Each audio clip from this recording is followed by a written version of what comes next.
family back there, right? Kind of. Kim asked me to give a speech, but it has to be a short one because the the Vietnamese parents they talk very long. So instead of 1 hour, I'm going to give you 30 minutes. How about that? So I have basically 4 things. Number 1, talk about this Morocco trip. Number 2, I want to have a little taste to Albert. And number 3, to Albert and Kim. And last, but I think it's very important to all of you. Okay. So, this trip, this Morocco trip has been an adventure for us. And I think for some of you too, right? The same nervousness from the Indiana Jones movie. Finally come back after 30 years. So, the scene, when Indiana Jones and the ladies came to the town with the luggage and then walking down the alley, and then after that they went to the deserts. The same scenes, the same nervousness. So, it has been an experience, what a wedding trip. The traditional wedding in my hometown in Vietnam, I consider it was a challenge one. The groom's family, we get on little boats, and then we travel to the bride's house. We have little ceremony, have some wine, and then the bride follow the groom, go back to the groom's house. We have a little ceremony, and we party for 3 days. So the trip, get on a little boat to the bride's house and came back. It was a little challenging, but it was very fun. And then, the wedding for the first generation American Vietnamese in the USA, basically the same, but instead of by boat, we go by car, right? So now, the wedding of the second generation Vietnamese American, we have to travel 5,000 miles. And Indiana Jones style to the wedding trip. So I do have some concerns about the wedding for the third generation, the wedding of your children. So it's not going to be 5,000 miles. It may not go to a desert, but I strongly believe 25 years from now, you may need to go to the moon to attend your children's wedding. That is a great possibility. So think about that, okay? So you go think about that. All right. So next to Albert, we all know we love kids, right? You can tell we love children pretty much. We love kids very much. And after Christopher, we couldn't handle any more kids. Too much to handle. So, we have to wait for 25 years before we have another son.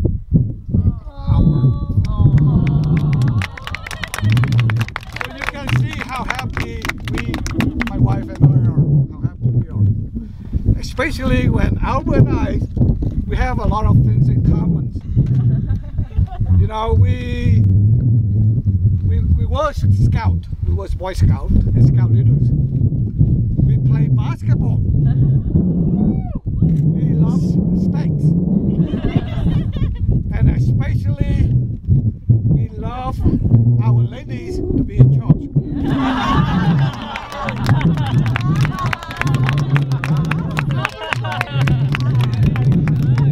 Well, there's one difference now. He's a LA Lakers fan. I am a Houston Rockets fan. But we can live with that. So, welcome to the family, Albert.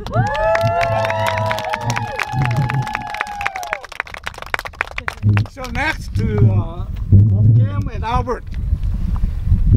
So my life philosophy is this: if anything stops growing, it is dying.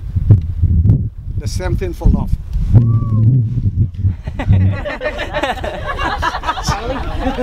We have been married for 41 years. So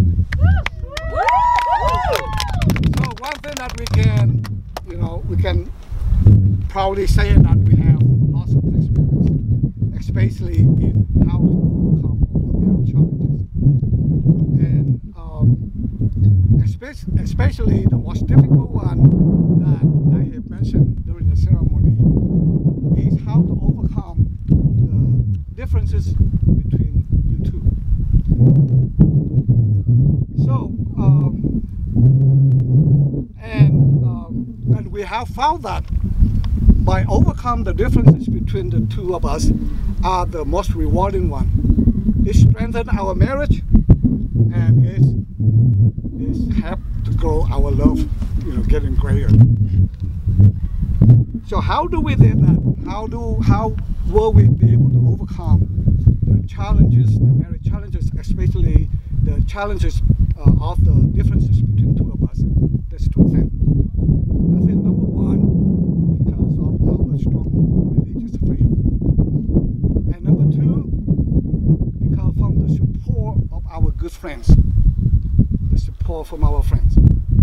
So my advice for Alva and Kim, in order for you to grow your love, to strengthen your marriage, is just to have a strong religious faith and to have a good group of good friends, like these people here. So that leads us to the last point that I would like to share. Last, but I think it's a very important one. When we married in 1977, after the wedding, my wife and I, we moved away from the parent, and we live in Houston. And our parent was no longer the people that we interact, every day or often, but our friends are. Our friend brought us fun, laugh, happiness, friendships, and especially our friend was the one that to provide help and support when we need help, when we face difficulties in life, or when we face difficulties in our marriage.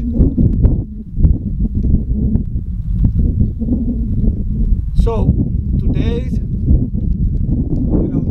so when you have children, when my children grow up, the thing that I want to see my children is to have a lot of good friends. This week and today, you all are risking your life to be with Kim and Albert in this special occasion. I don't need any other proof more than that to show that you are Kim's and Albert's wonderful friends, good friends. So, your presence here today means so much to us. It's very difficult for us, how to express our gratitude, our thanks to all of you. So we would like to accept our sincere thanks to all of you for your presence here today. And again, thank you very much.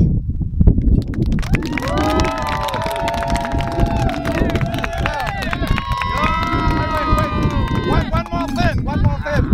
You all need to start preparing for your children's wedding now.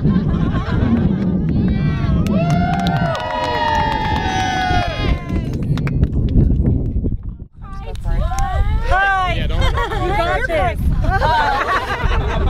So I think I've pretty much met everybody at this point, but for those who don't know me, I'm Tian. I am one of Kim's maid of honor. She's so popular, she had to have two.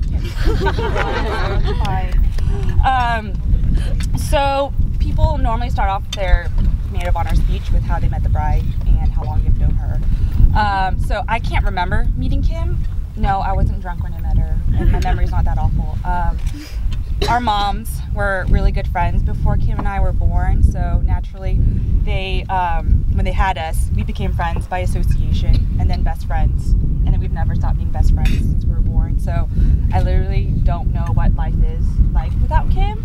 She's been my friend since forever. So growing up with Kim, one of the things I love about her, among the many things, of course, not the least of which, her forever youthful and adventurous spirit, can't get enough of it, and also her impeccable eye for a perfect photo opportunity. Even if it takes 30 minutes, it's worth it. And I hate pictures, but then like after a trip, I'm like, thank God I had Kim, because like this trip is like perfectly documented. But one of the things I love about her the most is her unshakable pursuit of her dreams. I mean, when Kim has her mind set on something, there's no stopping her. I mean, look at us. We're in the middle of a desert for a wedding. Like 30 of our closest friends, and like I can't get 30 people for my birthday party. Like this is amazing. Kim, I mean, it's been amazing to be a part of your life. I've loved watching you chart your own path and making your dreams come true. And I feel lucky to be your friend. You're literally the bravest and coolest person I know. That sounds lame, but like, there's just I brag about her to all of my friends and coworkers at home, and I'm pretty sure every woman I've worked with follows you on Instagram. And not on social media. They're like, hey, did you know Kim's like in like a Joshua tree? I was like, what? Tell me, show me. So, and Albert, I couldn't imagine literally a person more perfect for Kim. And okay, not gonna cry, I'm gonna be fine. And to be by her side as she trekked off to the West Coast, as far away from me as possible. East Coast is fine. But I couldn't imagine a more perfect person to be with her as she trekked and followed her dreams.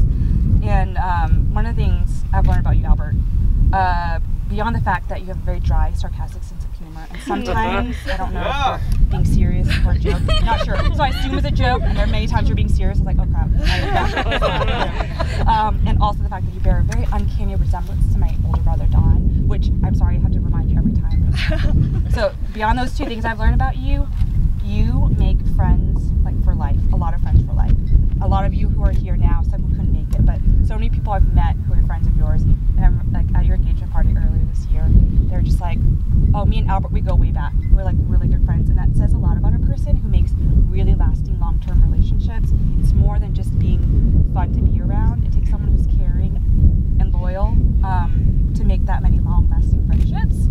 And I think that's what makes you and Kim so special, because you're both such loyal, dedicated, loving people.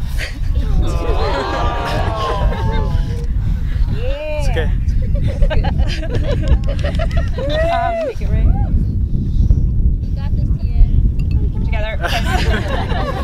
That like you two combined become this like super couple.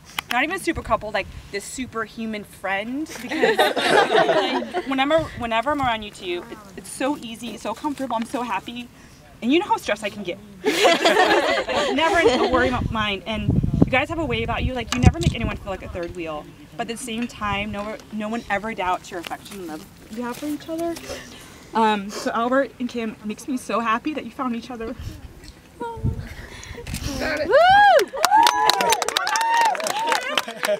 My lover, my woman. You and Albert have a lifetime full of happy memories, adventures, and what was one? Oh. And love, of course. Cheers to you both. I love you both so much. Cheers. Yo. Hi, Mona. I'm Kim's maid of honor number 2. No, not number 2. Number 2 after Tian. Kim, thank you for picking me as your best friend. You're kind, funny, generous, and always down to shop. You're an amazing best friend. I knew you were a keeper since middle school, but I didn't really weasel myself in there until high school. You had me at Harry Potter, and you stole my heart with thrift store shopping. Alberto, thanks to Kim, you're my new best man friend. You're so funny, you're considerate, and you're surprisingly always down to thrift store shop with her. You're the perfect man for Kim. You're one of the best drivers I know, and I will forever be down for a 20-hour road trip where you drive 16 of those hours. Thank you for being Kim's life partner, and thank you for always picking Korean barbecue over vegan food. When I'm hanging out with the two of you, and it's usually every single weekend for the past 2 years, I forget about how homesick I am and how much I miss Houston and all my people there, and I forget how very single I am. It's a blessing and a curse, but I love love seeing you two together. I love seeing Kim laughing at something ridiculous you're doing. And I love seeing how patient you are with Kim when we're shopping like at 1,000 thrift stores in one day, going to a couple Marshalls and a couple TJ Maxx's all in one day. You're just so patient with her. I love it so much. I love you too. And I love your beautiful love that you have for each other. I'm so happy that we're finally married. I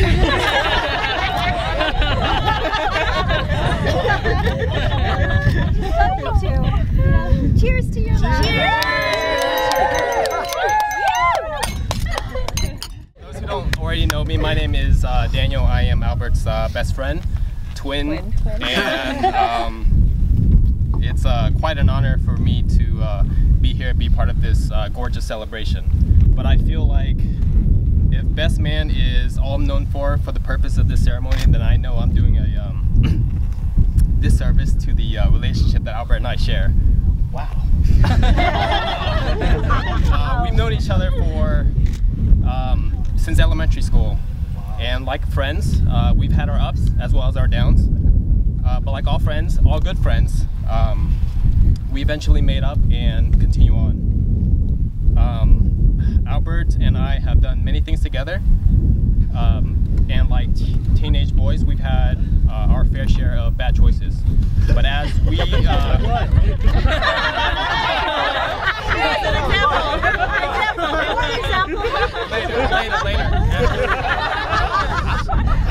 but as we grew up and got wiser, we started to make better decisions. And I can honestly tell you that one of the best decisions Albert has made is sitting right here, is Kimsey. That's because he's marrying one of his best friends and the woman whose story he wants to write his future with.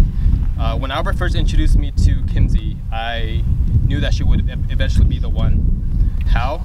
That's because I noticed that Albert looked at life in a completely new way, always with a positive attitude, and regardless of the situation. And I think that's because Kimsey is an optimist by nature, and she's a glass half full kind of person. She brings out all the best qualities in this man right here, and that got my stamp of approval. But more than that, I have never seen this guy any happier than when he's with her, and that's a true testament to the effect that she has on him. So when they started to date, I spoke to Albert very little and saw him even less. Of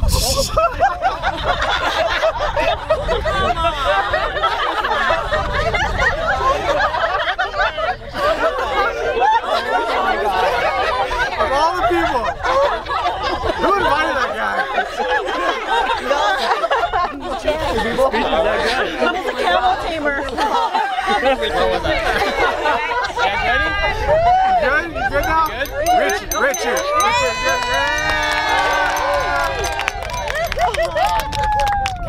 When Albert started dating Kim, I saw Albert very little and spoke to him even less. And I can tell you, as his best friend, that wasn't very good news for me. But I can also stand here and tell you guys that I knew the path it would eventually lead to, which is tonight. For that reason, and the reason that we're all here in Marrakech, I'd like to raise a glass to my very best friend and his beautiful new bride.